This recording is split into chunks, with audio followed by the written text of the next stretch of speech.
everyone, welcome back to the Afters podcast where we chit-chat away about music and industry, nightlife, and everything in between. Today we have the most beautiful guest on, Kosmic Kitty. Welcome in, how are you? I'm great, I'm stoked to be here. Stoked to have you. I love talking about music and events. So here we go. Nothing but. Yeah. So we obviously know and love you today, the beautiful goddess and beautiful movement and dance and music. Let's go back, all the way back. Rewind. What do you remember as the first moment that you fell in love with music? I love that question. I was 4 years old and my mom would sing and play guitar to me, and I just remember like feeling the vibrations of that like creative energy, and it like really spoke to my heart. Yeah, that's gotta be like a first memory then, like kind of not like a first, but like right up there with like one of your first memories for sure. Yeah. Definitely. Yeah, and I just like felt the vibrations of the music like directly into my heart, and it was like this like elating feeling, and it really sparked like my creativity and my imagination from a very young age. So yeah, that was my first memory. Amazing. Yeah. That's beautiful. So correct me if I'm wrong, but you grew up on the island. How long were you living there for? Well, I grew up on Salt Spring Island until I was like 8, and then I moved to Vancouver Island after that, and then I moved to Vancouver in 2016. I'm surprised I remember it. Yeah. That's great. Yeah. How was that transition coming from island life to Vancouver? Whew, that's a big question. Yeah, like I never thought I would leave like my bubble of Victoria. And like my mom would always say, "You're never leaving me," and I was like, "Well, I guess I'll just stay here." And I loved Victoria, on the island. But I remember, wait, what was the question before I spiraled into the whole story? How was the transition going from like Vancouver Island to Vancouver? Right. Yeah. So I came here to like visit a friend, and I remember just standing on her balcony and like looking at the city and thinking, I meant to move here. Like I had a feeling. And it was like, I was like, I'm gonna showcase artists, I'm gonna bring people together, it's gonna like connect people to their hearts and everything. Like, and I didn't know how that would actually like manifest or materialize. I just like followed that feeling. After that, I decided to like move to Vancouver within a year of that realization, and it felt very surreal. Like I was like telling my friends in Victoria, like I'm gonna move to Vancouver, and I couldn't even believe that I was like saying it. And it was a little chaotic in the beginning. For sure. I landed a really cool spot in East Vancouver, though, the ARC Artist Resource Center. So I almost got a place there. Yeah, it's really cool. It's just like very open concept. Yeah. And it's live work, all that stuff. Yeah. Pardon? It's live work. Exactly. License, all that stuff. So yeah. Yeah, I mean, it's right by the chicken factory, so the smell wasn't great. Exactly. The space is really cool. Yeah. So the transition was, I'd say, challenging, and I think that this is like very common amongst people that move to Vancouver, is like cultivating your like community and like finding your people and feeling that sense of belonging. There's definitely like a stigma with Vancouver about like people being a bit more cold, like not as open as like say the island. I mean we talk about that all the time. And it's all about like you just have to meet that right person or couple people that are in this group, and then it kind of opens wide open. For sure. But before that, it is very much like it's hard to find where you can like get into the groups. Like people are they're generally not like mean per se, but they're not like, oh yeah, come and be our friend. You know what I mean? But once you find that the right group of people, key that unlocks the festival scene or like the underground music scene or you know the artist collectives, once you meet those people, it kind of opens up for our type of people anyway. You know what I mean? Not like for everybody obviously, but like if you're in that frequency, you're in that space, mentally and emotionally, you'll just gravitate then towards people each will other. just open up because they want more of that, I've spent a lot of time thinking about this. It's a very common thing because it's I think we talk about this almost every week. Like especially to people from all the time. Definitely. So. A lot of people who move here, which is why I'm so curious about your journey into Vancouver. No, it was interesting. A lot of like self-discovery, hugely. Went to a lot of things like the hard way. Like we're not going to get the details, but like we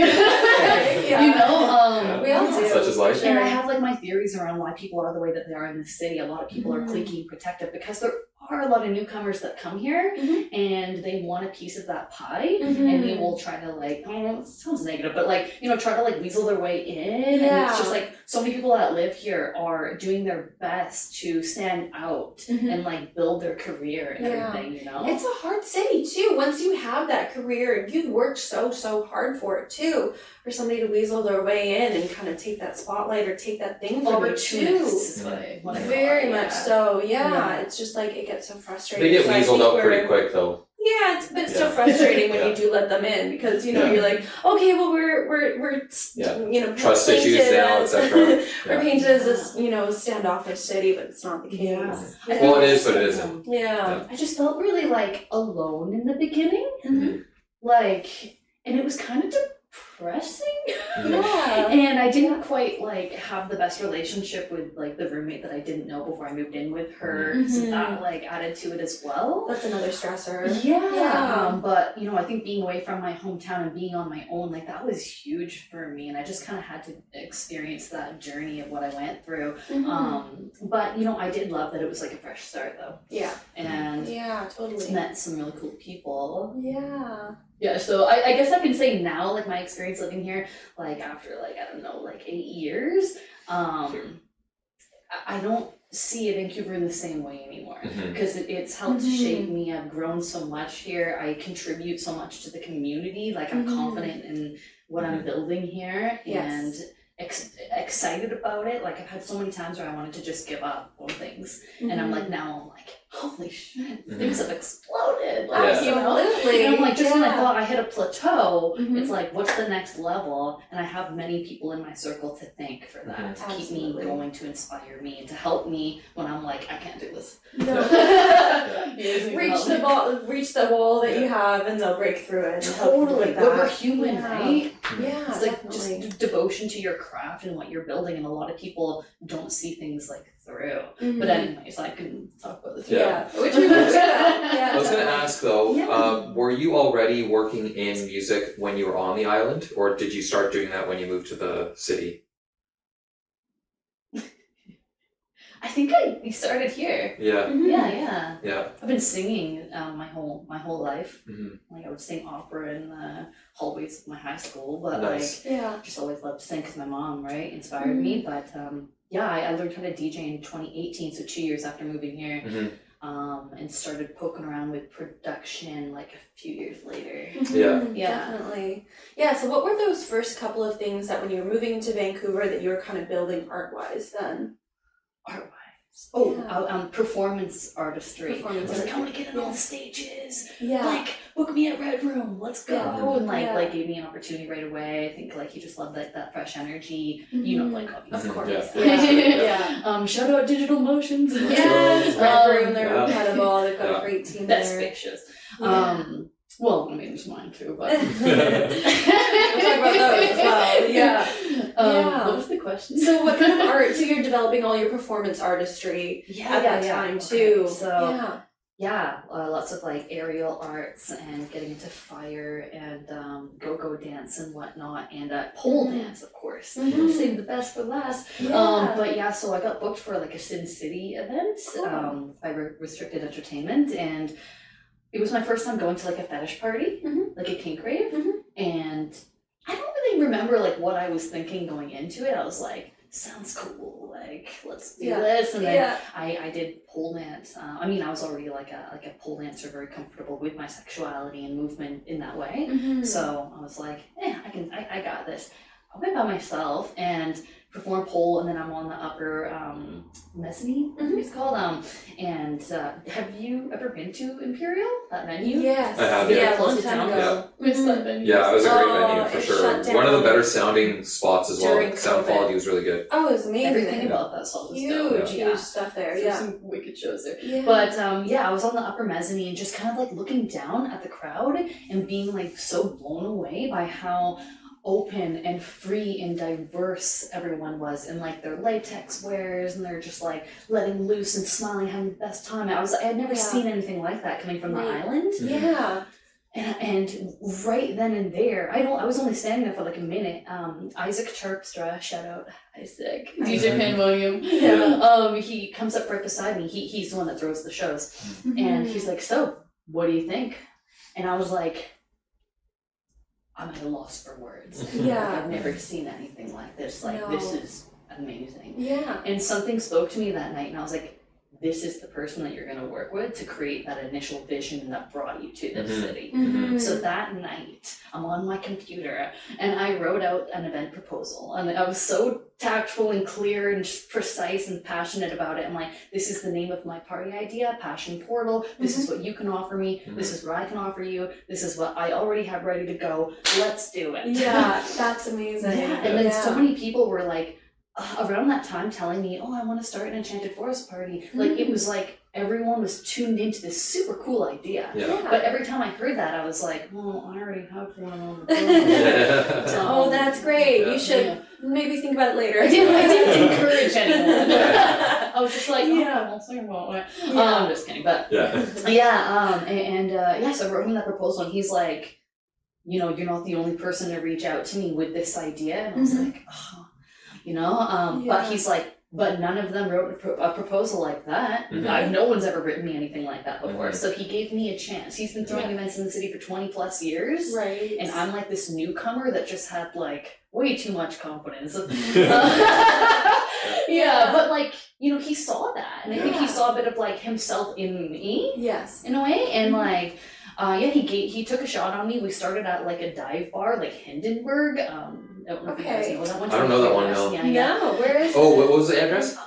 23 West, or Cordova West. Oh, yeah, okay. I know that area. I think I've been to like that spot there, yeah. But it was like a dive bar, like, but it was cute. We could really utilize it. So we transformed the whole club into like Enchanted Forest. Yeah. And just put it out there. And he wanted to start small to see how it went, right? Right, of course. Yeah. Sold out show. Amazing. Line up down the block. Him and I, we couldn't even exchange a word all night. That's how busy we were. I was like a chicken with its head cut off right now. Like, I'm not kidding. Like, I'd never taken a course on business or throwing events or anything. Right. I was just like, I want to do this cool thing and have the vision and book all these certain people and have this a very creative aspect of it was my strength, right?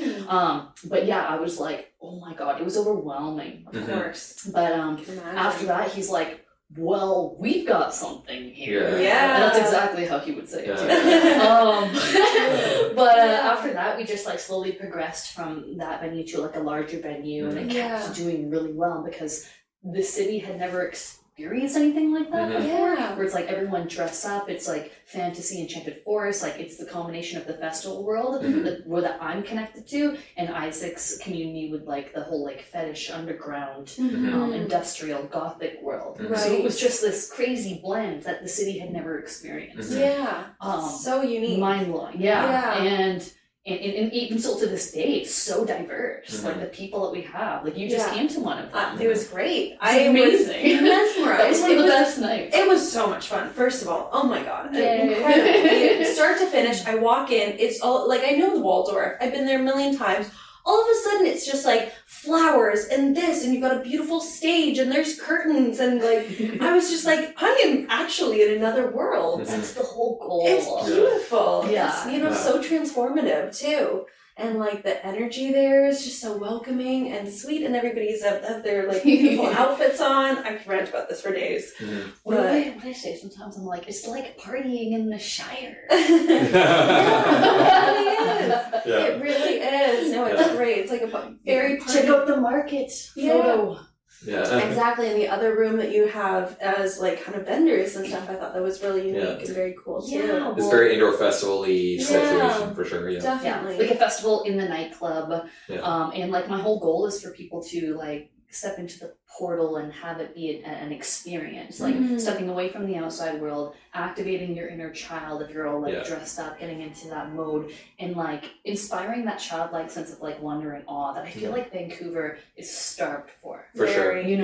So like... Well, Vancouver has a huge appetite for it too. I mean, you could see it every time Halloween, the city goes nuts, So it's like, it's, that's just like the easiest way to like bring an Mhm. example to it, but Mhm. like, you know, we always see in Halloween, like everybody you know is partying. It's not like one of those cities where Halloween's an afterthought. Here, it's a big deal. Oh, there's it's usually shows that go on. it's usually Love to the get biggest Halloween party. ones go really well. Yeah. Yeah. I bet. Yeah, so there's definitely an appetite for that here for sure. I'm not sure why. It's just, I think it's a work hard, play hard mentality that Vancouver has. Yeah. Vancouver is very much, it's hard to live here. It is, A lot of people have 2 or 3 jobs. A lot of people are grinding and like finding new jobs, and it's getting harder in the city. Everything's getting more expensive. Yeah. And so in order to accomplish all these things, you have to make more and more money. And that's just so, you know, like, I don't want to say dry energy, but you don't feel inspired at the end of the day. I think that's why we always keep our prices really reasonable Mhm. compared to other people. Mhm. Like, we started like as low as like $20 Mhm. if people want to get like their early bird tickets and Yeah. stuff, you know. Yeah. Because we just want people to come out. Yeah. You know. Yeah. Just be a part of the experience. Yeah. Yeah, definitely. I like that. And you gotta make enough money to make sure that the venue's paid for and a lot of other stuff too, to make it like, you know, Mm-hmm. so you can do it again. You know, that's the key, right? So Sustainable. yeah. Oh yeah, after the pandemic when we started throwing shows again, whoo, those were crazy. Yeah. I remember like I was dancing and like the security guard came up and was like, "Oh, we're no dancing." I was like, "This is my party." Yeah. Tell me not to dance. Okay, well I'm just flailing. Yeah. I'm not dancing. If you come at me and I hit you, that's on you, you know? Like, I was like so shocked. Yeah. Everyone's just like standing there like trying not to dance. By the end of that night, everyone was dancing. Everyone was dancing. You cannot Security stop guard. the people. I remember once. Yeah. That's the crazy thing too, because I went out so often during the pandemic when they were doing that, like you're not allowed to dance, you're not allowed to mingle, and because they're all worried about, well, we were worried about some inspector coming, whatever. Not once did somebody walk through and be like, "Are you guys dancing? Yeah. Write you a ticket. Are you guys?" No, I've never mingling? heard of it. Never happened. I never once. thought anyone would approach me and say that. I was shocked. Oh, I remember all the time, like the managers of these venues, you know, like I remember with the pawn shop, you know, like we're having these big parties, tons of people there. Yeah. If there's even a micron of anything in that room, everybody's getting it. Doesn't matter whether you're dancing, not dancing, socializing, not socializing, it doesn't matter. The way you move your body is not going to affect. Exactly. The room's the 800 bacteria. square feet, there's 200 people in it. Yeah. Whatever, you know? Do the math on that one. So, Yeah, interesting. So I guess my question to you is, well, you haven't been to business school or anything like that. Did you have a template that you kind of use for all these proposals? Or where did you... I've only written one. Okay. yeah, she's 1 for 1. She's batting 1,000 right Hey, now. I love it though. But for somebody who hasn't had that experience in writing a proposal of that kind of nature too, what were kind of some of the elements that you were really made sure that you included in that proposal? The name, I already had a name. Yeah, that's I had huge. a concept theme. Mm-hmm. I had a very clear idea of everything that we would incorporate and a very clear idea of what I would be able to provide right away. Because I was like ready to go.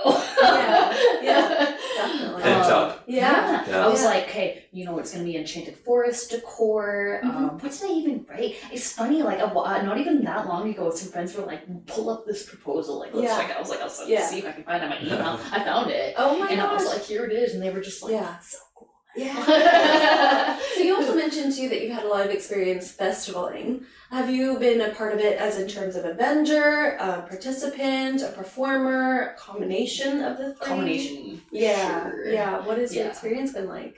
I went to my first festival. Shambhala was the first one, Ooh. and I went like with a Eddie. Were you still living in Salt Allegedly. Spring? It was or? like the first year that they had put like enforced age as Oh, well. interesting. Yeah, Okay, because yeah. I think it was. I can't remember, but I remember seeing like children or something there at one point. But they changed things around. Yeah. So, or maybe it was my second Shambhala. They changed things around, and I had to get a fake ID. Yeah. I was like, I'm not missing this. No, the magic that was there. Yeah. Do you remember what year? Your first year of Shambhala? Oh God. Sorry for the sirens, everyone. Yeah. Pause for siren. I can't remember the first year. In and around maybe 2018, 19, 20. Well, I'm 30 now, and it was I was 16. 16. Yeah. 2016? No, she was 16. You were 16. So 15 years Wow, ago. 14 okay, years yeah. ago. Yeah. And how was that experience? mind motherfucking blown. Yeah. Yeah. So I think 09, I guess, quick math, roughly. Quick math. Yeah. So, Yeah. It's like 2007, 2009. Yeah. I was getting In hurt. and around there. Yeah, but it was just like a mind-blowing experience. I had to drink so much Pepto-Bismol after that. I'm like on the ground sweeping the tent, just like, my friends are like, are you okay? But it was just like, it was Defined okay, right? I was like, okay, we're done. I haven't slept. My boyfriend at the time was like, we're packing up, we're getting out of here before everyone leaves. And I'm just like, but yeah, just like crazy experience, like really inspired me, like showed me a whole new freaking world of like community. I felt like I was like in a village, like walking around to the vendors and buying some like elven looking clothing and putting it on, being like, I fit in now. I'm a part of this people. community. Yeah. Oh, that's great. That's very cool. And then you kept going after that, I assume. I went 9 years in a row. Wow. Yeah. Amazing. Those are probably the best 9 years, of course. Yeah. Definitely. Yeah. I'd say. Yeah, 9 consecutive years, and performed at a number of the stages. But the last year I went was my first time like getting paid to be there and like doing aerials at the living room stage. Cool. Yeah, beautiful. Yeah, it was awesome. Yeah. And then just for personal reasons, I took a break from festivaling. It just kind of became a lot. Like I committed so much of my life to it. Yeah. And like Shambhala just kept landing on like the day of my family get-togethers yearly. Right. Okay. So I was just like, well, I can't make it. I see my other family. Yeah.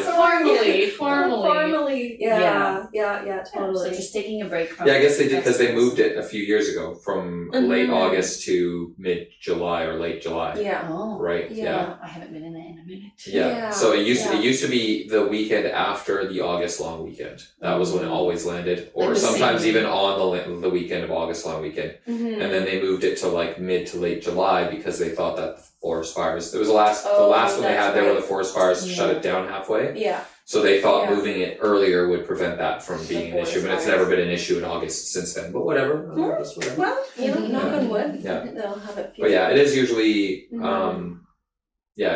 was usually in early August. So I guess that's why you could go if your family thing was in July, I imagine. Yeah, there we go. Yeah. Anyways, in any case, so I guess in terms of the music too that you were listening to throughout all these 9 years, did it kind of ebb and flow and change? What did it start with? What was your first initial genre that you fell in love with? The EDM? Yeah. I think when I was I started raving when I was 13. And I discovered, I mean, at that point, it all sounded the same, like at the raves. But I think I was like... That would have been mid-2000s, I guess. So that's... Big trance was pretty much the hard style trance, really fast music. It's really fast music back then, Hard style was the first. Yeah, was it? Yeah. Hard style and trance was pretty much the rave scene back then. I remember the song, it's like, in these days, everybody wants to be a DJ. I just want to be a raver. And I was just like, this is sick. This is it. I found my people. And then industrial music was either before or after that. Industrial's also super fast and heavy. That was more gothy. And I was like in my gothy phase. Yeah. Is it a phase though? But I would get like the combat boots and like all black and like smoky makeup. And, I loved like the industrial. And also what's really cool, my business partner Isaac, he throws like the industrial goth nights in town. He's open for like B&B Nation. I'm just like, you're so cool. You're so cool. And that's what he plays, industrial? No, he's all over the map. Oh, he's all over the map. But, I just remember being like, have you ever been to a B&B Nation show? Because like that was like an industrial like group that I really loved. And he sent me a picture of like him like opening for them. And I was like, okay. It's just really cool, that could intersect. Yeah. You know, like that's his roots. It was also my roots. Yeah. So it's really neat. Definitely. Yeah. And then serendipitous relationship. Yeah. Totally. Right? Yeah. You just gravitate towards the right people and then they'll kind of naturally make connections like that. That's cool. I love it. It warms my heart. I love that. So, okay, so like after the industrial, getting into Shambhala, did like your music kind of taste change a little bit? I mean, I definitely didn't continue listening to hardstyle and Yeah. industrial for Yeah. a long time. Well, Yeah. I don't know what's good in the world of industrial right now, but I'm trying to think. House music was like, oh yeah, that was like the first like genre where I was like, fuck, this is sick. Yeah. It just hit different, you know? Especially after it's listening to like, always dun, dun, dun, dun. It's just like, oh, there's a melody, crazy. Like, Yeah, beautiful vocals, the melody, everything like that too. I feel Like like beats that's with fun. attitude. Yeah. Definitely. I have Yeah. like my rainbow thigh-high socks, like my fedora, like Yeah. I was just very influenced by house Yeah. music and like the energy that brought out in me. Like my friends were commenting like, you look like a gangster or something. I'm like, what do they call it? A graver? Goth raver? Goth raver. Graver, Yeah. a goth raver. Yeah, that's a good term. Graver. Yeah, the graver. Yeah. New term right here. I mean, it came from like Chicago and like house, and like house came from hip hop too. So like it isn't far off that it was kind of like gangsterish at the time too. You know. Thanks for a little history. Yeah, just like that sound and those beats and everything like that, and it came from like a little bit of R&B too, so it kind of all makes sense. Yeah, I think I liked a little bit of like DB and like speed garage and fidget, like super wubby. Like, oh yeah, I would like go to all the outdoor raves when I was like 13, 14, 15, and like people were really into the wobbly, fidgety stuff. Like that was super popular. Would stay up dancing like all night long to that.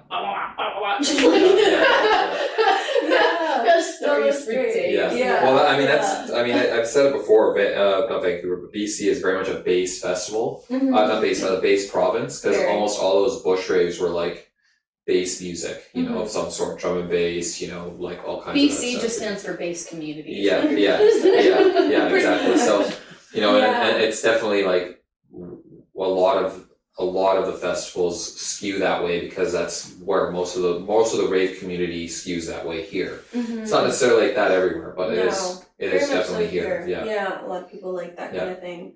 Yeah, it was really cool to experience all of that on the island first, and then move over here and realize that people over here were doing like the same thing. I was like, are they as cool? Well, they'd be my friend. No, I love that. And I guess all the costumes and the outfits, and you keep talking about like the way that you presented yourself and all the beautiful tattoos that you have too. I feel like you're such a creative person, and you don't think twice about it too. Do you find that it comes from do you have a source of inspiration or a muse, or do you see things out in the wild and you bring them into your expression? Out in the wild. Out in the wild? I mean, I'm someone that seeks inspiration everywhere and can gather inspiration from anyone or everything in life, good and bad. But that's an interesting question. I find that I like when I'm going out, I like, you know, I'll go to travel to, we were just talking about Paris, you know, and like going into Paris and seeing all the vintage clothes that people had and what they used to wear, and I pick up little pieces and items, you know, and just kind of like decorate myself in that era. And then, you know, a couple of years later, I'll be like, okay, well, I'm gravitating towards something else too, you know. Do you find you go in kind of like phases like that as well? In style? In style, inspiration. Oh, absolutely. Yeah. I mean, take a look at my Instagram. It's like I love exploring, and I feel like our creativity and how we express ourselves is one way that we're truly free in life, in the world, and I like to like raise the bar for myself and really let my spirit come through with how I dress. No, I love it. And all the photo shoots you have are so beautiful too. That's always been such an escape for me. From a young age, I started modeling when I was like 12. I really developed like my creative eye then. I would get like a vision of like, and then like bring it to life, and I'd like, okay, I need to buy this like this thing, and then do like photo shoots, and then it really helped me like come out of my shell. Like when I was in front of a camera, I would just like channel an energy. You know, like, absolutely. And I feel like I'm continuing to channel energies. I always say that humans are like, we're like radios, like broadcasting like frequencies. I think we're all so much more connected than we realize. Absolutely. I think I'm just really connected to like my soul, and it's a creative soul. So I love like just channeling that in any way I can. Like it's almost like my legacy in a way. everything creative that I do. You're leaving a little piece of it behind with the artwork that you have and the photos and the parties. And always like raising the bar, like I said, like I like some of the shoots I've done, people are like, oh, you should like raise the bar like that, and I'll be like, oh no, I don't know about that, and then I do it and it's just like super epic. You know, and like it works. Totally. Like recently I did fire pole, so I had like a headpiece and I lit it Fire on fire. pole. Yeah. Oh, okay. I was like just like pole dancing with it, and like after that, it gave me so much like confidence. Like I felt like this sense of like unshakable. Because I'm like, if I can do that confidently on stage, what else can I do? And my energy has just been buzzing ever since then. Absolutely. Like, that was so like satisfying. Pushing the bar, exploring new things, trying it out. Being empowered by that. Like I always say that we grow the most when we do things that we're the most uncomfortable about. For sure, You know, it's like, don't let like feeling uncomfortable about something hold you back from what you truly want. I think that's honestly the biggest thing holding back everyone. Yeah, creatives everywhere. Well, just the need to not be uncomfortable. I mean, I remember when I was a kid, I was like, literally my whole entire mission in life was to be as comfortable as possible, and I could not have been more stupid. Like, I'm a chill guy. I'm sitting on my couch being comfortable. No, but you know what I mean. So it's like, you know, for me, getting out of my comfort zone has been one of the hardest things I've done in my adult life, and I'm still battle with it. I think we all do every day. But you know, like you said, it's actually scientific. You know, even your DNA grows and evolves when it's stressed out. When it's uncomfortable. So it's it's actually true. You can unlock parts of your DNA that are superpowers you didn't even know you had by voluntarily. The key is to voluntarily stress yourself out. Involuntarily stressing yourself out is called trauma. Let's not go there. Involuntarily stressing yourself out is called trauma. Voluntarily stressing yourself out is called growth. It's also called pushing your comfort zone. That's like the difference between getting your muscles sore from going to the gym or getting your muscles sore from getting hit by a car.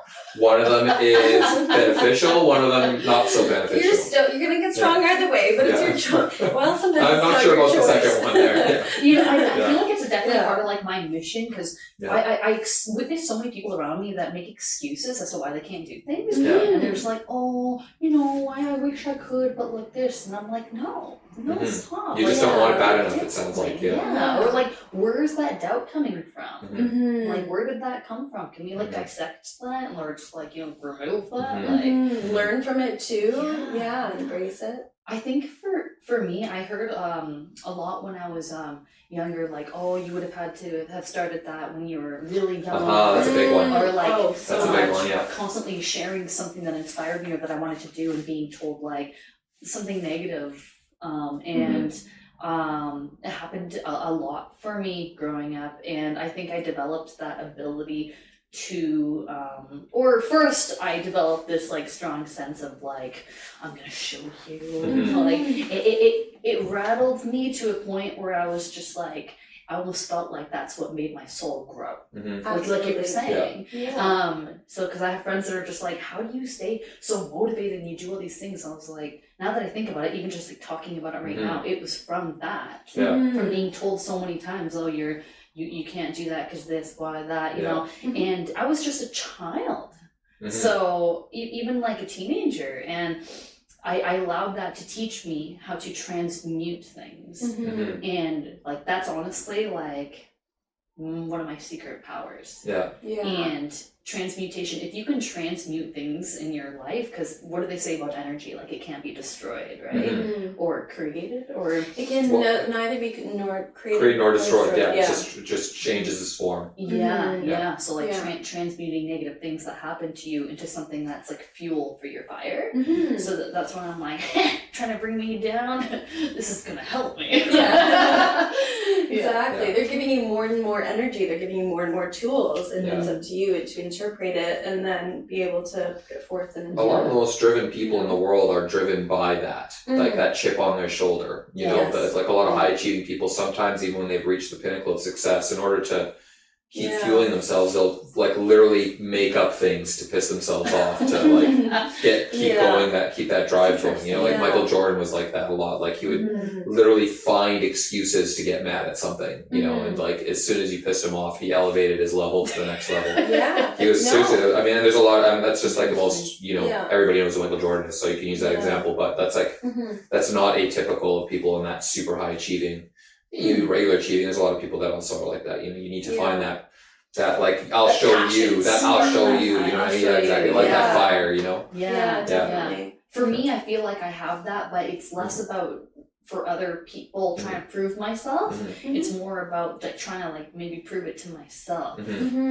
Like how far can we take this? Baby? Let's go. Sky's the limit. You know? Yeah, totally. Yeah, that's amazing. Also, like I just turned 30 like this past September, so now I'm like really good. Exactly. Do you made it. Do you feel like there's a shift in there too? In reaching that age, some people feel like that. Yeah, like when I was 29, so long ago. Like the months like leading up to like my 30th, because my mom would always be like, "You're turning 30 soon," and I'm like, "Shut up." I get it. But yeah, it was just like, what have I done with my life? You know, like how organized am I? Like what have I procrastinated on? Like one like huge thing for me that I realized last year was, I was like lying in bed, I had to get up and write it down and put it on the wall. But I wrote, thinking is not doing. And because I had a moment where I realized I have thought about so many things, but I didn't do anything to materialize it or to make it happen. And thinking about something is not actually like making anything happen. So like I know it's something so simple, but it's something as subtle as like having that aha moment that like I think that was like when I really made some bigger moves for myself. Definitely taking like, action, clear on goals and stuff. I think that's one of the easiest ways to motivate yourself to keep growing is to be in a competition with yourself almost. You know what I mean? Instead of trying to find it with other people. Instead of comparing yourself to other people, just like, this is what I was at, let's beat that, you know what I mean? Like, because then you're always going up. You know, you're not waiting for something else to push you. You're always like, oh, I won at that level, now let's beat that level. You know, like let's get to the next one. And that's beautiful that you said that, because it reminds me of you were asking about like what inspires me, and like I don't compare myself to other people. I always look at other people as like just creative beings, and I'm like, you know, everyone, how do I word this? Oh my gosh, I used to say different ways of expressing ourselves show us how we can express ourselves. So it's like if you see someone expressing themselves a certain way, it's like that inspires you, speaks to you, you can express yourself in that way as well. You know? Absolutely. I think as well as creatives too, a lot of the times, because it's so hard to make money as a creative, you get I don't think that's happening with any of us, but there were people that will feel like that's a zero-sum game. So, you know, if they're doing this, then it's taking away from my ability to succeed, whereas it's that competition exactly. Whereas like, you know, if you look at somebody else who's creative as competition, then you're in that mode where it's a scarcity mentality where it's a zero-sum game, which it's not. You know, like the more creative people there are, the more people will pour resources into that. People are, you know, if you don't, you know, the money that people spend on creative things, they spend because it gives them passion and enjoyment. And if they don't find passion and enjoyment from creativity or people who are creative, they'll just spend that money on stupid stuff like jewelry or whatever, dumb material items, you know, status items or whatever. Instead of pouring it into art. So if everybody is creative and awesome, then less money goes into all that nonsense and goes into more creative stuff, because ultimately, you know, like you said, we're all like radio receivers and transmitters, and if we're receiving what we want to receive, that'll amplify us. You know, it'll bring all of us up together. You know, it's like just because, you know, just people that are like picking other people apart and comparing themselves and everything, like those are the people that are in that like competitive energy. And then there's the other people that are actually collaborating in like, or in competition with themselves. You know, when you collaborate, it's like now you have a team to be successful instead of just doing it on your own. Yeah, more energy the better as everybody's and working. like you said, like attracting the right people to bring your vision to life, you know, like the vibes just like align. And I feel just like so good about like the people around me, and I'm just like, I'm so glad I found my people. Yeah, me too. They gravitate towards you. I always say, you know, you find your soul family, you find yourself, you know. Yeah, it's really beautiful. I think people also say that too about DJing as well. People always complain in the city, oh, there's too many DJs, there's, you know, so many of us, there's all these competition too, but, you know, in the same breath too, it's like there's so much music, I there's don't so even much think passion. I don't even think like that. Yeah. I'm like, people think that? I think like that, Yeah. you know, another new DJ, everybody in the city's a DJ, I hear it quite often. But I you have think, to be good to get gigs. Yeah. exactly, you have to be good in it as well too. It's like the more energy there, the better, because what do you want to do? You want to perform, you want to put on a show. If you're gravitating towards those people as well, I think a lot of people will support you because they want to have the same vision, goal, and everybody working together on a lineup, on a show, making more opportunities for themselves. Yeah. DJing, like, changed my life. Let's dive. Oh, I'm excited. Yeah, just Okay. like, I just remember, I was with a boyfriend who DJ'd at first. I was really like shy about it, and I didn't really want him to teach me. Okay. I was just like, I'll get Alex May to teach me. It was super fun. We were vibing, and she kept like challenging me. Like she would just like throw me off in a mix, or and then kind of count on me to like resolve it, and I kept doing it. She's like, I'm actually like challenging you over and over again, you keep like getting it. And then I remember getting like my first like perfect mix, and then everyone in the room was like, woo! And I was just like, it's such a good feeling. I was like, you heard that? Everybody heard that? Yeah. And then I felt a moment where I was just like, okay, cool, chill. I did it. Act like you've been there before. But it was funny, like that was like a self-reflection moment for me. I was like, why am I trying to minimize my excitement right now? Oh, Like, interesting. yeah, like I Yeah. just like it felt vulnerable for me to like radiate like that. But that being said, I lived in Vancouver for 2 years until I had that moment. So by that point, I was so jaded.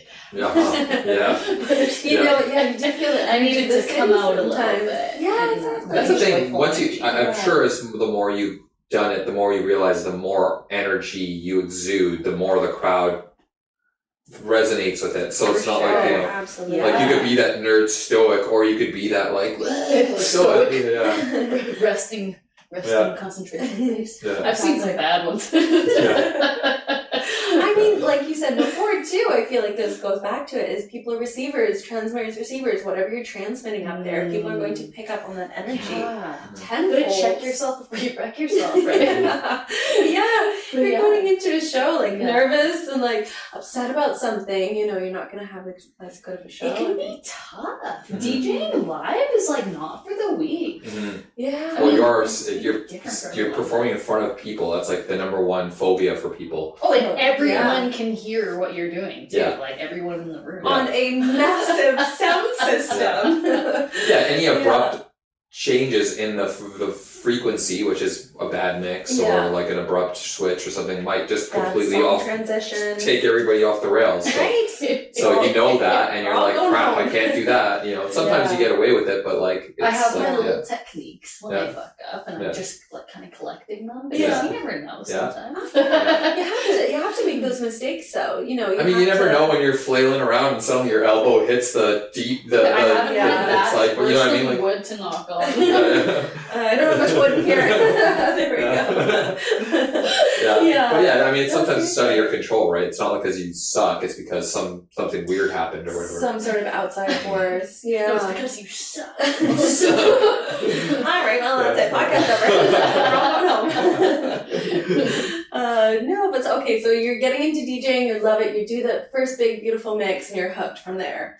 Oh, yeah. I was like, I think that I felt like a sense of community. I was just like, oh, it's so awesome. This is so cool getting to share this with these people. Like, music connected me to people. I mean, that's what it does, right? The universal language, right? Yeah. It is. It's a frequency we can all feel and understand. And like when you it's very see... spiritual, too. Yeah, you've talked about that before for sure. It's like, it's very equivalent in your words, don't mind, but going to a church and being a religious experience. Everybody. I grew up in the church too, so I kind of understand a little bit of that concept and how it translates into music. And you have somebody there kind of conducting the way and taking people on like a little journey and seeing them orchestrating. When you're up there. Exactly. That's definitely what I do. Those big bells. Yeah. So I guess getting into your first gigs too, and like how did you find the transition between learning and then actually putting yourself on stage in front of people? Well, I was like hoping you would ask about my first gig. Yes. It was in Tokyo, Japan. Oh wow. So cool. Yeah. Super cool international DJ, like right up how. But I totally lied. Sorry, Dahi. You probably won't even see this. Turn it off right now. We'll tag him in the clip. Yeah. Well, I was just like, hey, just so you know, I've only ever played like a couple like house parties. He was like, oh, that's fine, whatever. And then he hooked it up. Yeah. It was like wild for me. I never played house parties even. Yeah. I lied. You've only played in your living room? Just like lessons with like friends in the living room. When it works, it works. Yeah. How was it? So how'd it go? What happens in Tokyo stays in Tokyo. And you could buy alcohol at the convenience stores. And the promoter's like, you gotta try this drink. It's like 8% and like, it's $3. And I think I had like a few. Or no, it was higher than 8%. Oh my goodness. And I was pretty swayed. So at least you have that out. Like, but you know what? I was like, this looks good on the resume. Exactly. You did it, you got up there, you pressed play. They're like, oh, she's from Canada. I was like, oh, they mix different there. Oh, God. Oh, we all have those gigs though. I tell you, I've got some gigs where I look back and I'm like, what was I thinking? Oh my gosh. Anyways, moving on to I used to get really, really bad anxiety. Every time I played, my back would be like killing me because I'd be so like anxious. Like, okay, I'm running out of songs here, man. Where's the next DJ? I only had enough songs to do this. I can't continue. What do I do after? Just put it on loop. Just play it. I'm not playing a song. Just play the song from the beginning, see if they remember. Too stubborn to replay a song. Someone will notice. No, God forbid. Absolutely not. No. No, that always happens though. You have to have a couple extra at the end just in case somebody's running late or. I'm just gonna hit the loop button. A couple of times. Turn it off, turn it back on again. Okay, so coming back to Vancouver, hopefully you've had better gigs since then. Oh, for sure. Okay, so what were some of your favorite gigs that you played? Oh, shoot. Ooh. I think getting like my first like headlining gig in my hometown last year. In Salt Spring or in Victoria? Victoria. Yeah. I just played there 2 weeks ago again. They brought me back for the round 2. And that's for open-ended, and it's my friend Moki, aka Trickster, and he is definitely keeping the underground rave festival, just bass show scene alive out there. As far as I know, I'm not really tuned in with the other people, but in terms of like more of the queer and the goth and the festival crowds that I kind of I'm a part of, he facilitates that. So like going over there is really cool. Lots of like cool club kids. He like lived in Berlin. He learned how to produce out there. He threw Luminosity Festival out here in BC. So like he's like very ingrained, and he's always believed in me as a wonderful friend. And that was like a super fun one. Because there's lots of like drag queens and cute queer kids and goth kids just like there for me. And, like, we're just the whole event, but like just getting to meet so many cool people like that and be immersed. I'm like, I feel like I'm with my people. And then one of my favorite gigs was recently this past Halloween. I flew to Montreal and I played in a church. On Halloween. And it was a kink rave. In a church. In a church. An active church, or was it like a shut down church, or active church? But I think it was like a section of the church. Okay, cool. Like a conference room or something, or like a party room. It was like a big stadium. Oh, cool. vibe. Oh, okay. Yeah, but like approaching it, it was like illuminated with red lights, and Yeah.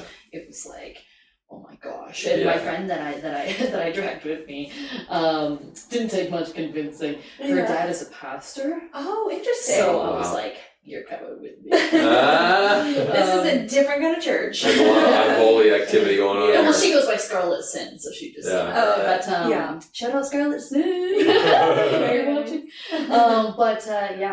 That was like such an incredible experience. It just feels like cool, like getting to perform for a whole new community, and I felt like I was at home because it was just like Sin City vibes, but like in Montreal, in the Sin Temple. Yeah, clearly. Yeah, so super cool. And then so I played my set, and at the end I surprised everyone, and I walked off. I put a song on.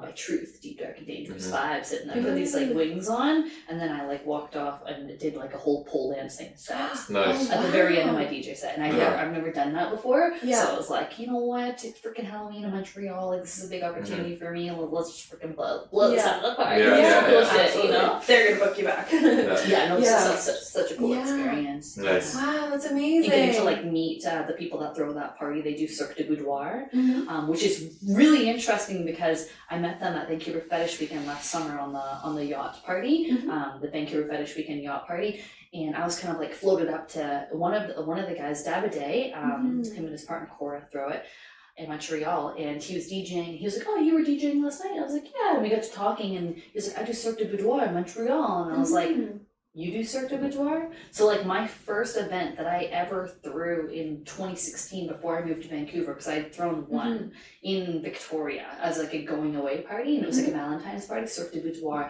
So it was cabaret vibes, and I had aerialist clown balloon creator, It was a whole thing, and that's when I was like, I throw a damn good party because that shit was lit, you know.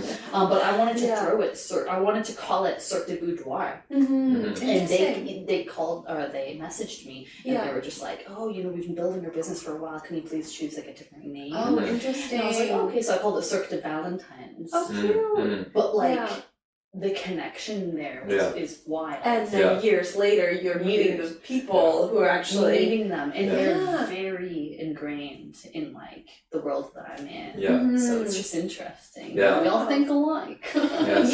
Once you're on a frequency, I always say this, I've done projects in the past too where I think of a concept. I'm like, oh, it's so original. Nobody's ever thought of it. I put out the performance of the art or whatever it is, and 5 other people are putting out the exact same thing at the exact same time too. Totally, yeah. It happens that way. It's such a nice way. Just coming back to that, it's such a great way for them to address that. Just to be like, hey, just so you know, we're we've been working with that title for a while. Do you mind? Not hey, we're sending no, we're sending a lawyer. Cease and desist. Cease and desist. Yeah. Let me just write that. That's very nice of them. Professional way to go about things. Yeah. Totally. Yeah, because there would be. I imagine I'm not really in that. I'm surprised they found me. I'm like, well, maybe they were typing in their name and then my party came up or something. Oh, it could be. Yeah, especially if you've got that name for such a long time too. There might be competition. I don't blame them. If Passion Portal came up, I'd be like, who is this? What's going on? Yeah, for sure. That's so cool. So I guess you've had so many highlights and beautiful things with the DJ career. We'll get into producing in a moment, but I guess what are some of the things that you've had to kind of learn along the way with DJing, or some of the struggles that you had to overcome? Or struggles. Frustrating things that you found about DJing. Anxiety before a gig. Happens. That happens to all of us. Struggles with DJing. That's interesting. I think I think I was hard on myself. I should be so much further than where I am. And I remember having SoundCloud, and I got up to 400 followers on there, which in hindsight was actually pretty good. So a lot of people don't even really use SoundCloud anymore. So at one point I just kind of canned it. I think I might have. I was I'm gonna stop DJing. I'm gonna focus on other things. I don't know why I had to just can it. It was it wasn't where I wanted it to be. So it was almost easy for me to be I'm not gonna do this. And then I ended up coming back to it and being damn it, now I have to start fresh. Yeah. Because you deleted it?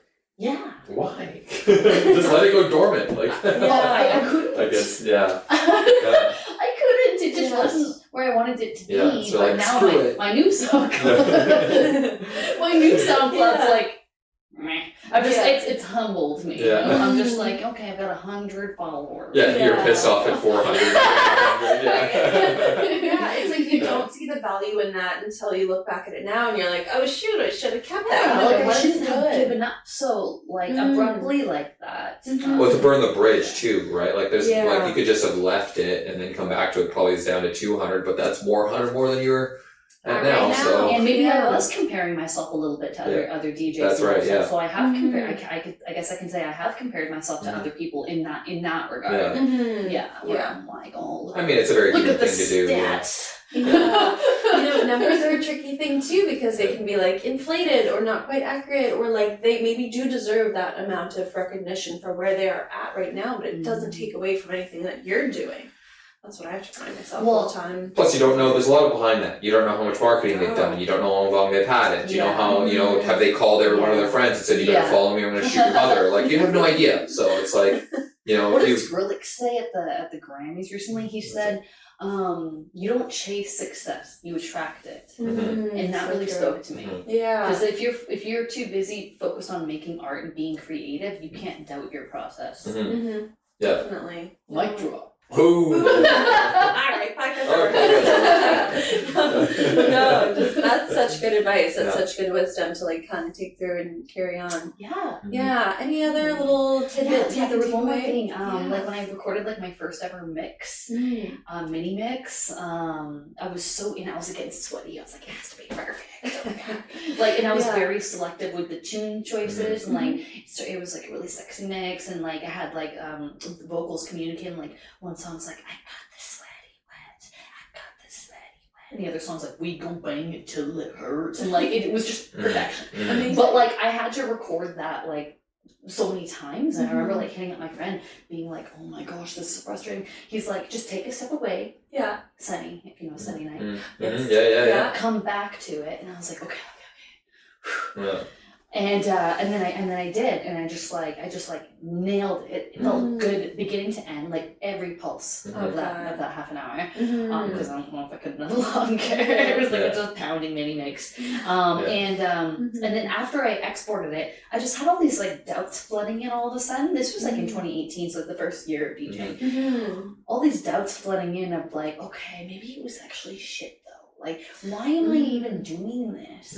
What am I doing? Like, it like negative self-talk, like just like questioning myself. Because I was like, oh, that was fire, I crushed that. But then I was like, but maybe it wasn't fire. And then I sent it to Sunny, and he was like, yo, this is fire. And I was just like, oh, okay, I'm just tripping. Yeah, well, that's natural. So natural to have the self-doubts, you know? It's really interesting, and it's not just with DJing that I've experienced that. I've experienced that same exact thing with production. Definitely. Yeah. Tell me more. Just learning how to produce, like, I've had several moments where I'm like, this is really hard, and maybe I shouldn't even be doing this, like, this is really, like, technical, like, there's so much to learn, but, like, thinking about how much there is to learn is what held me back from producing for so long.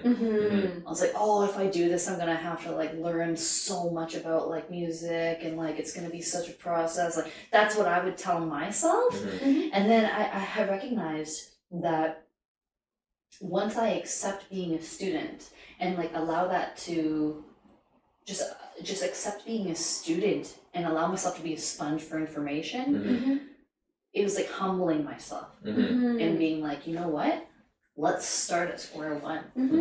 You want to do this? You want to see where you can take this and how creative you can actually, you know, or like just channel your creative energy into something like music that means more to you than anything else. I can go for it. And as soon as I adopted that mentality, I was on YouTube watching tutorials. I was like scouring the web for information. Not only that, but I was implementing it right away. Because I was like, oh, he just lays that on top of this, and then I pick this on that, and then you know there's a basic house beat right there. And then I sunk my teeth in immediately. Mm-hmm. I was creating dope shit right from the get-go. Like, not to toot my own horn, but it's No, just dude, like once I to discovered Yeah. how to make a basic drum like pattern and like make a house beat, I was like adding all these like effects. I was like giving it some attitude. It was like the raver in me was like coming alive. I was like, hell yeah. Absolutely. I got a question in regards to that. But when you, before you started producing, did you ever think in terms of like just in your normal everyday life, or just whenever you're trying to think about things, like did you ever have like songs or music come into your head that's originally like, oh, I wish I could just put that down somewhere? Or did that inspiration come from when you're like, okay, I created this beat, and now it's like, oh, maybe if I add this, it'll be cool, and then maybe if this would go, oh, you know what, this would be awesome here. Was that kind of like more your process, or did you have like music in your head before you started? Every beat that I've made has literally been on the fly. Yeah. Yeah. I don't think I'm at that level of hearing a beat in my head and then executing it. Some people have gone to school. I've heard producers or a producer say that before, like, I can create a beat that I hear in my head. And I'm like, good for you. Like, that's pretty advanced. You know, for me, I'm like, oh, that sounds sick, and it's cohesive, right? Everything's cohesive, it sounds sick. I put it together, and then it has, it embodies and develops a vibe and a story of its own without vocals. I'll be like, this one's kind of spooky. This one's girly. Like your Barbie girl versus Ghostbusters. Totally. It's just like, it just develops, and it's like layering like a painting. I love that. That's so cool. That's one of the things that I always thought, like, because, you know, I don't know if Leah told you, but one of the reasons why we started this podcast is because we both started learning how to DJ at the same time, and it's kind of like our way to like not only explore our journey together throughout this process, but also to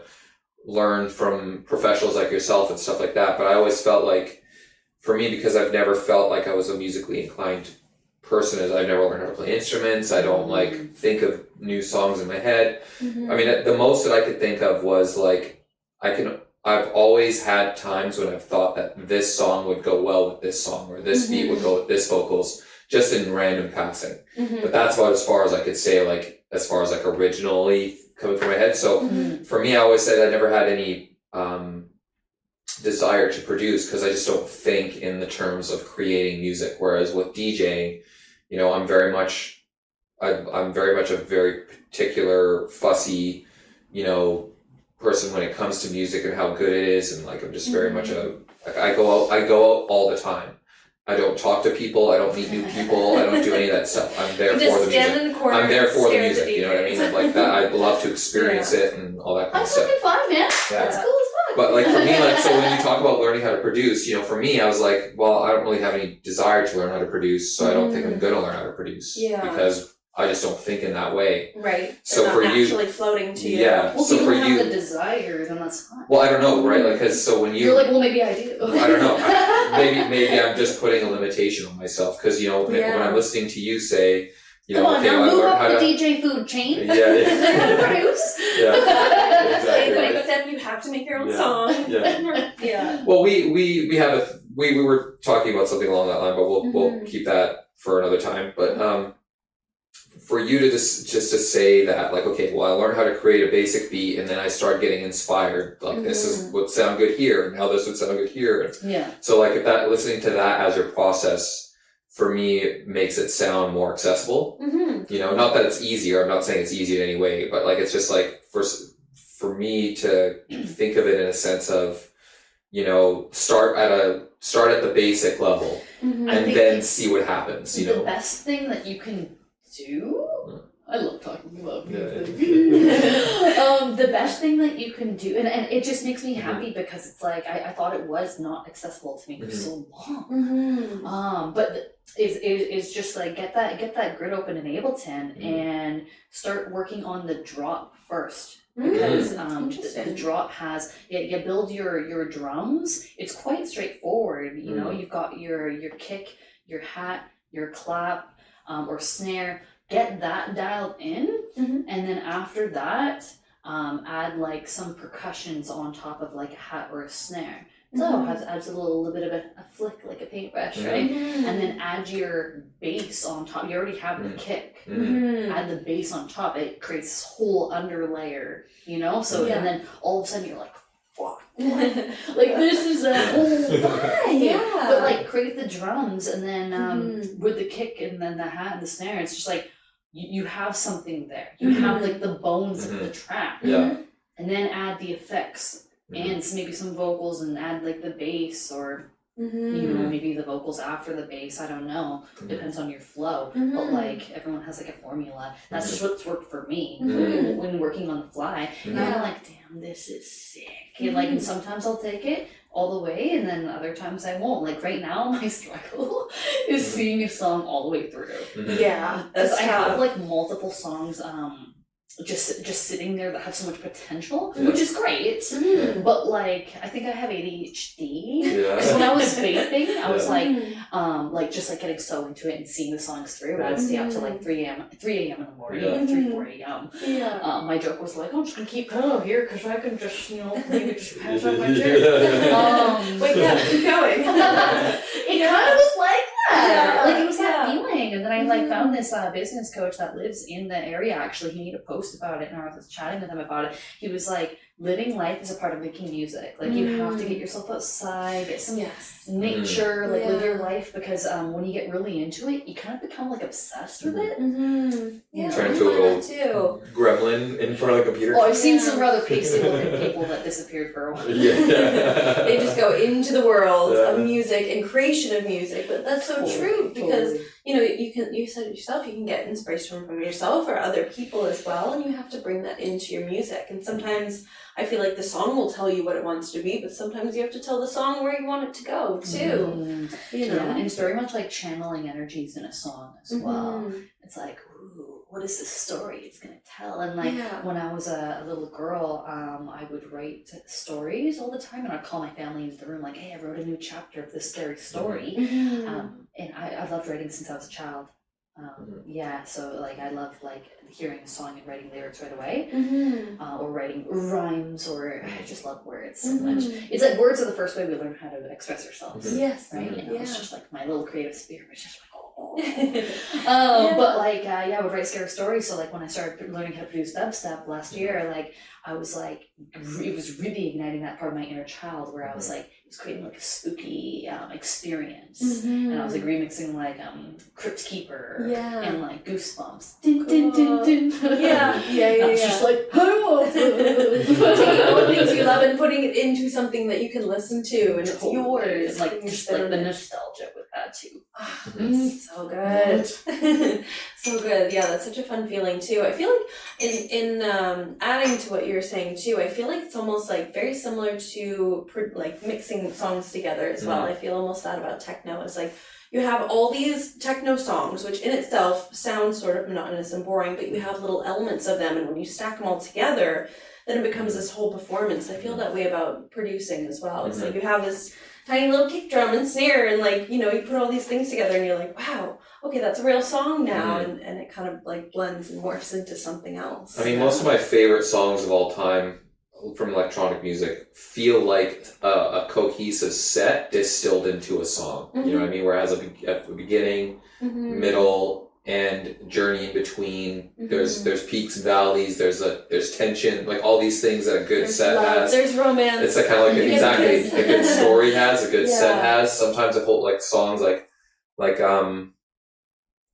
what's that Azalea Banks song 212? You know that song? The 212. Yeah. Well, if you listen to that song, like it changes like 4 times. You know what I mean? But the core of the drop, the chorus is like very like it stays very recognizable. But the song continues to evolve from the beginning of the song to the end of the song, and it's quite a long song for a pop song. I don't know if I call it a pop song, but it turned into that, I guess, as far as its recognition. But songs like that, like that's a song like I can just tell you guys, and almost everybody knows that song. And it's like if you listen to that song, it almost is like a set because it has like it's very the beginning of the song and the end of the song I and love everything that between song. is just so it's like Yeah. it's so it evolves I'm gonna throughout have to the listen to it now when I get Yeah. home. Yeah.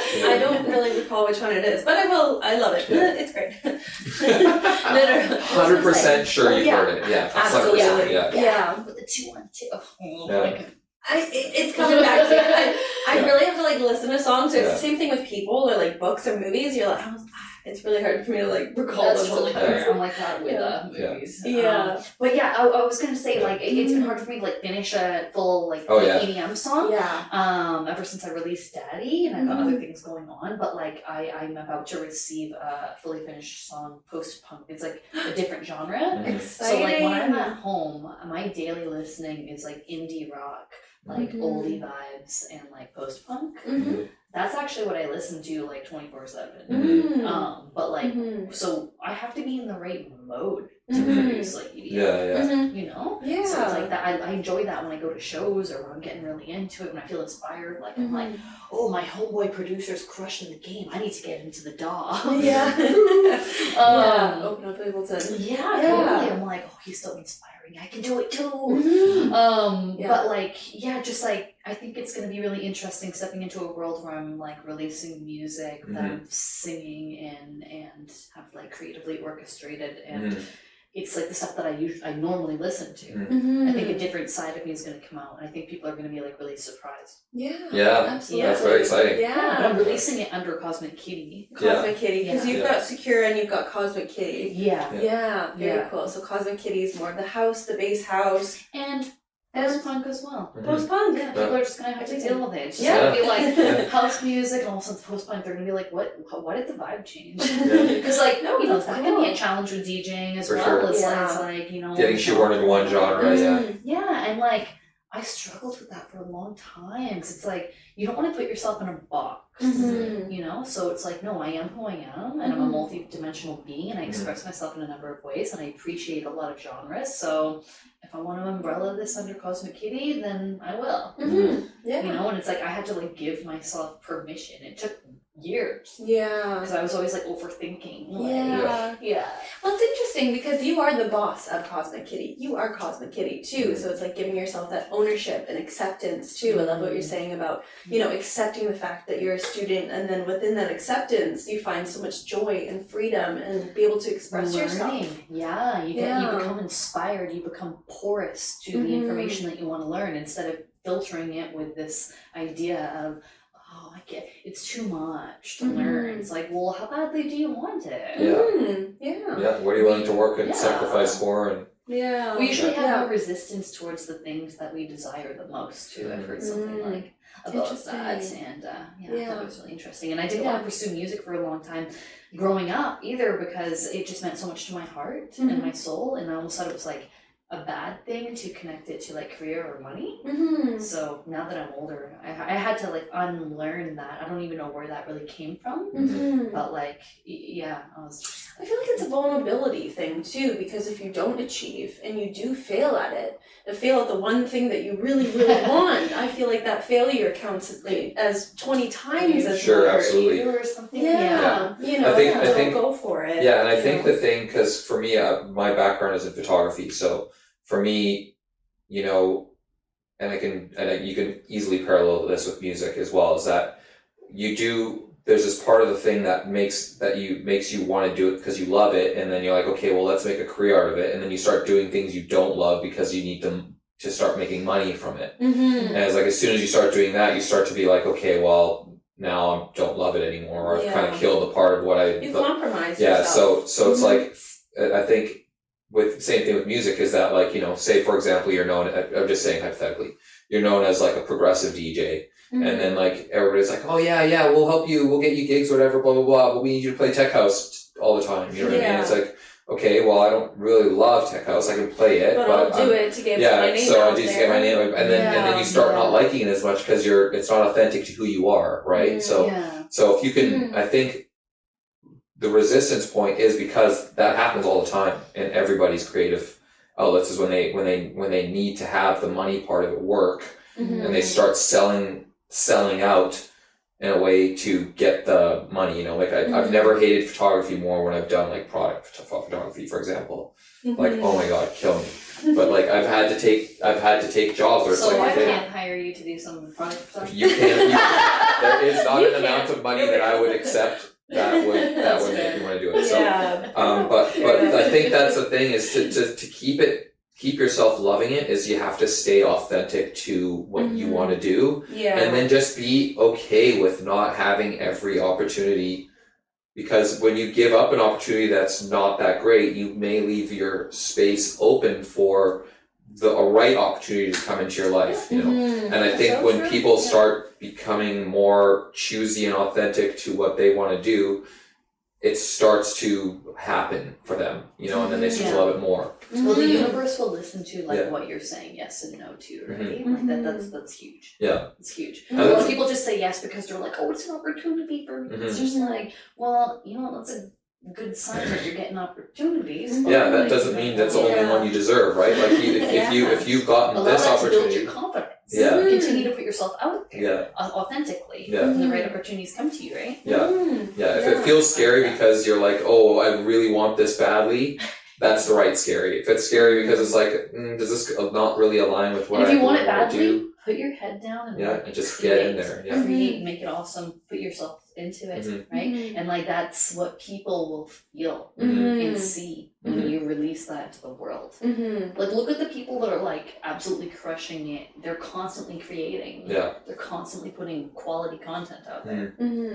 Hello. Yeah. That's the key. It's the key to success. Yeah. I mean, well, being able to like really sink your teeth into your passion, but like also being able to like market that well as well. Yeah, definitely. I feel like that's the other key piece and key aspect to it is understand marketing and how other people interact with that particular thing that you want to put out into the world. Yeah. Yeah, I think that's the toughest part for creatives is the marketing and the administration side of it.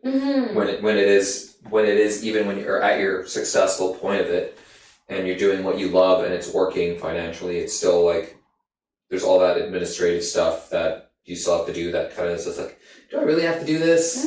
Is this mandatory? Is it necessary? It's like that you do. That's unfortunate, but that's the adulting side of things. If you could leave, you're really good at marketing. Leave us one piece of advice for marketing. What would you say it would be? Social media marketing? Well, of your choosing.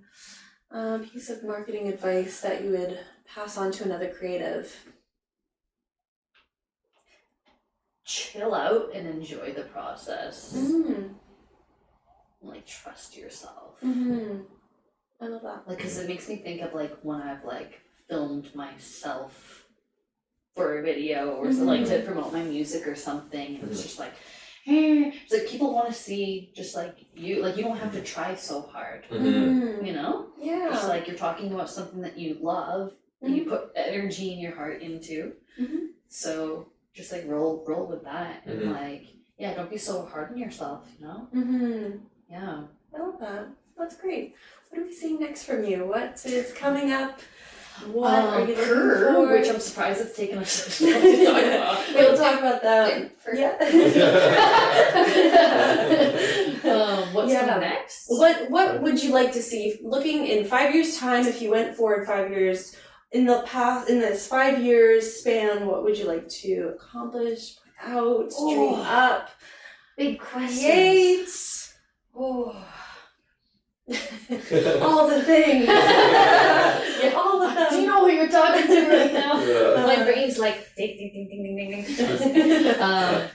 Kind of kidding. But I mean, it's already kind of like materializing. I'd say big goal for me is to really develop like my recording artist within that realm. Like right now I'm working on a music video and I'm going to be for a song that is just about complete, the post-punk song. So I think emulating more of that side of me and entering that realm is going to be something that I'm pushing to the forefront right now, because I want people to see. I feel like that's like a whole other part of my essence is that singer, the songwriter. The video is going to be like interesting as well, and like just something different. And like right now I'm not making like money from that, that's like a purely passion project. Yeah. It's like, yeah, I'm getting paid to DJ and stuff, but I've also been DJing for years now.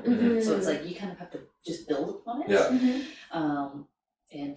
Yeah. So like building just a recording artist aspect and leveling up my pole artistry skills with the fire, like that's already coming together. Like how can I develop that, enhance my skills to blow people away, like and blow myself away. Like I was practicing pole today and I was doing moves and I was like, oh fuck, I forgot how hard this is. Jeez. Yeah. I'm like watching Instagram, I'm like, okay, that looks really straightforward. And then I'm like, that's like how does she reach that? So developing that. There's something else too. Ooh. But I'm We'll keep it in the bag. Half of the bag. In the bag. Half the bag. Just a tip, see what it's like? it's really meaningful to me, so I'll share it. Yeah. My grandmother was one of the most like influential people in my life. And she passed away from cancer a number of years ago. And when she died, she left me her motorcycle. And she said, I want you to feel what I felt when I rode. Like that was like what she wanted to share with me. It's collected rust and it's all salt spring and it's unattainable right now.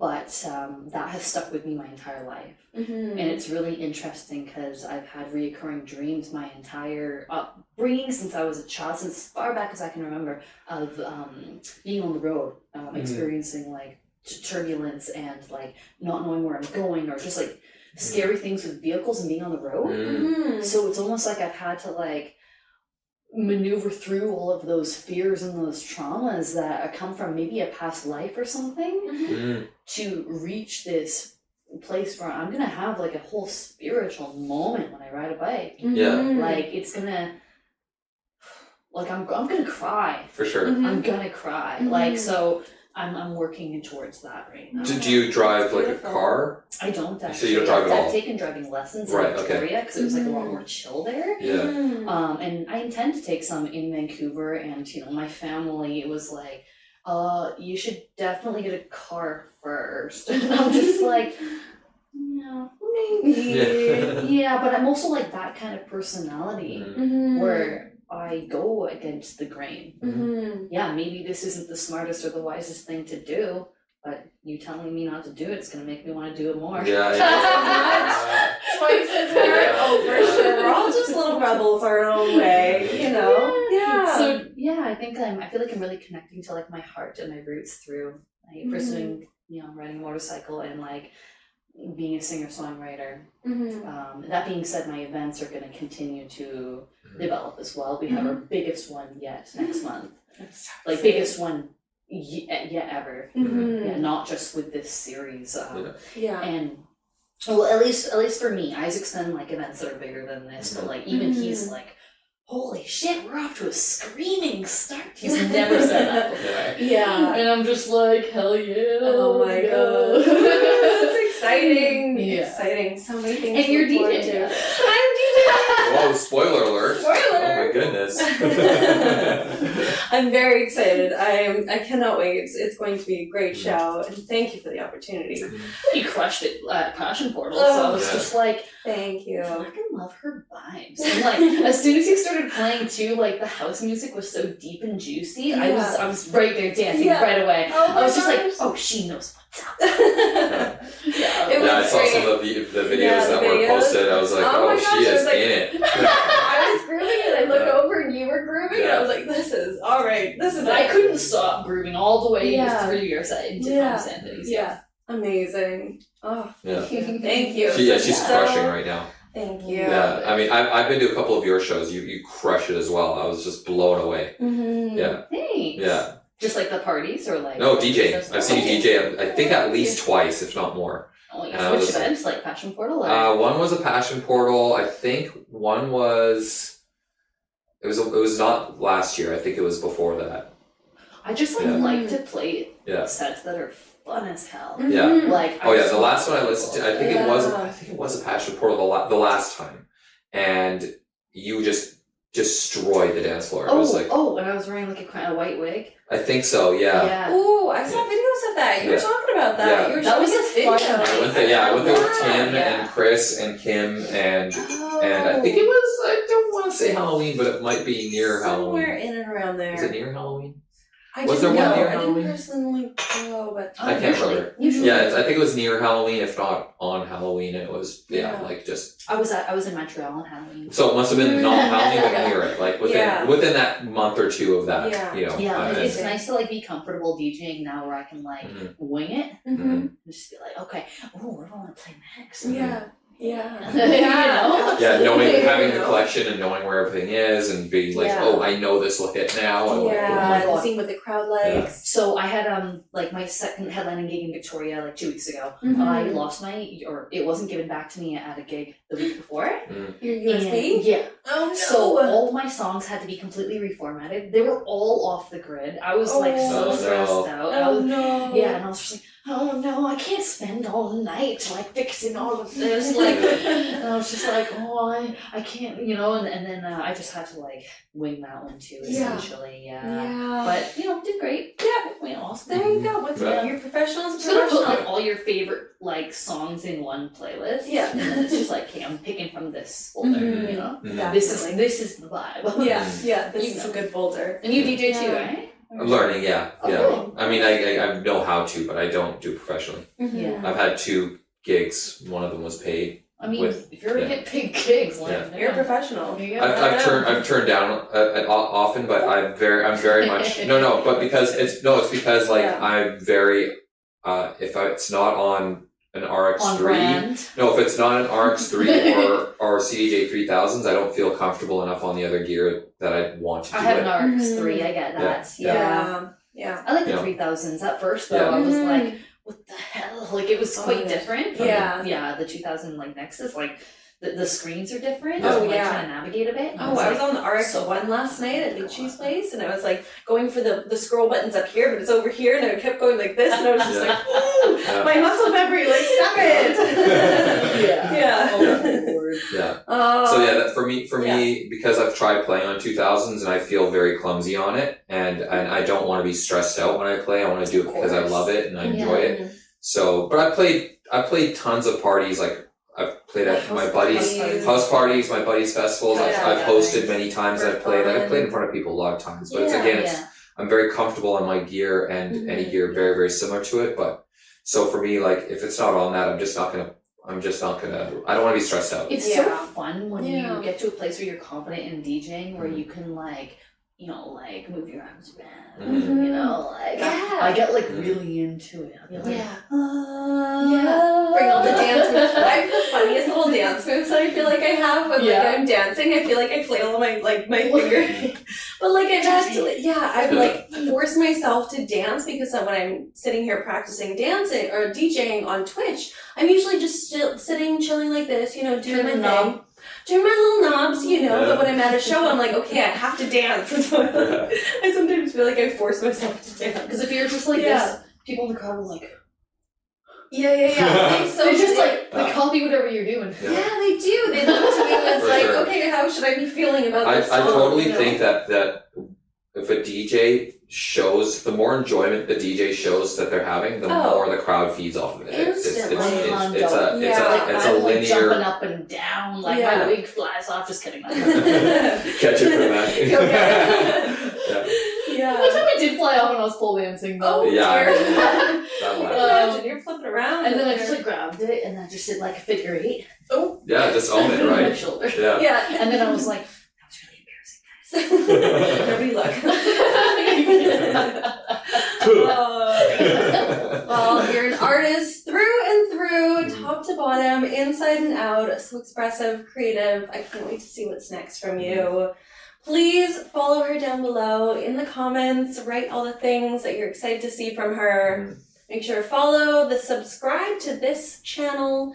We are on Spotify, we're on YouTube, we're on Twitch. You are on Instagram, Facebook, all the things. Yeah, amazing. Thank you for being with us today. Thank you for having me. Thank you for chatting. This was amazing. I could talk about this stuff for hours. hours. We'll have to have you back then. Yeah. That's just what it is. So Yeah. make sure you stay tuned and we'll see you. Check out the weekend report. We'll see you very soon. Mm-hmm. Bye. Bye.